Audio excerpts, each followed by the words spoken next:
এসেছি। এখন সমস্ত কোম্পানি বন্ধ হয়ে গেছে লকডাউনে। আমরা এখন অভাবে আছি।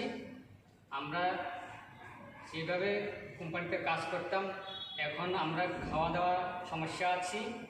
এখন আমাদের যে বিল্ডিং মালিক ওনার, উনিও আমাদের কোনো খরচ টরচ দেয় না, এবং দোকানে খাদ্যের দ্রব্যের অনেক মূল্য বৃদ্ধি হয়ে তারা আমাদের কাছ থেকে সংগ্রহ করতে আসে মূল্য, এবং আমরা পরিবার গ্রামে তারাও অনেক অভাব অনটনে আছে।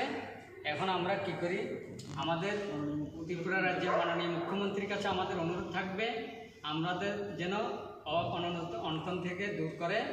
আমরা বিপদে আছি, তাই তার কাছে আমাদের অনুরোধ বিনীতভাবে। মাননীয় মুখ্যমন্ত্রী বিপ্লব কুমার দেব, ওনার কাছে আমাদের বিনীত নিবেদন, আমরা এখন আমাদেরকে সহায়তা করে তার জন্য আমরা অনুরোধ রাখছি।